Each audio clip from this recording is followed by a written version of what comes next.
Os danos morais são aqueles que, de alguma maneira, afetam ou indignam a personalidade, ofendem a honra e a dignidade das pessoas. A Constituição Federal de 1988, por exemplo, garante o direito à indenização por esse tipo de dano. Mas em que casos a gente pode aplicar a indenização ou então por dano moral? Em que casos esse tipo de situação pode acontecer?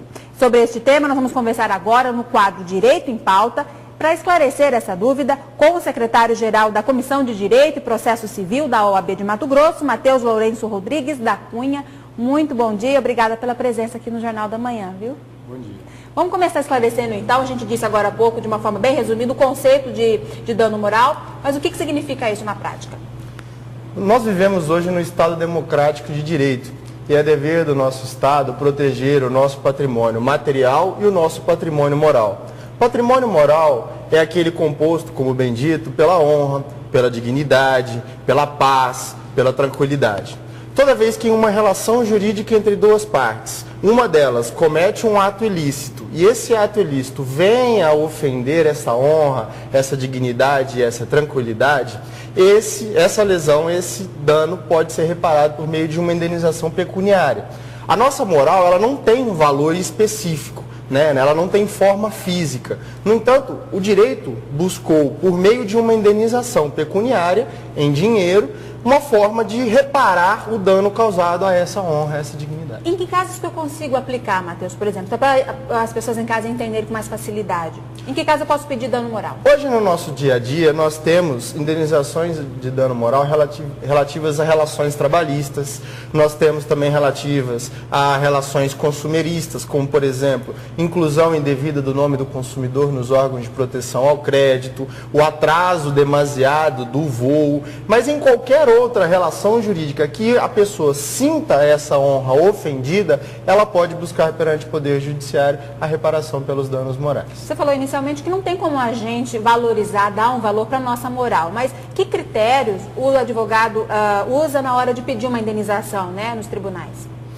É uma questão muito complicada a relação do dano moral, porque como não há um valor específico para se atribuir à moral de cada um, o juiz, principalmente, no caso concreto, para fixar o valor da indenização, ele leva em consideração a consequência daquele dano que foi gerado à pessoa, se ela precisou passar por algum tratamento, por exemplo, psicológico, o abalo que foi causado na sua imagem no dia a dia, se é uma pessoa que tem uma exposição social maior, como, por exemplo, uma pessoa pública, essa indenização tem que ser uma indenização tanto quanto maior do que a pessoa comum. Os problemas que essa pessoa enfrenta no dia a dia, como, por exemplo, a inclusão indevida do nome do consumidor nos órgãos de proteção ao crédito, lhe gera uma restrição creditícia. Então, no momento em que ele vai fazer uma compra, comparece ali perante, por exemplo, uma loja de imóveis, vem comprar uma geladeira, um fogão, ele não consegue comprar aquele produto porque ele tem o seu nome negativado, ele não consegue fazer o crediário. Então, percebam que, por conta do ato ilícito, que é a inclusão indevida, diversas outras consequências passam a atuar ali no dia a dia daquela pessoa. Então, o juiz ele leva tudo isso em consideração na hora de fixar o valor do dano moral. E o dano moral, a gente pode entrar com uma ação em pequenas causas, como é que funciona? E demora muito o processo para que ele seja concluído e saia a sentença? Sim, a indenização pelos danos morais, elas são buscadas perante o Poder Judiciário. O Poder Judiciário ele se divide em esferas. Nós temos a esfera trabalhista, a Justiça do Trabalho, que vai apurar as relações trabalhistas.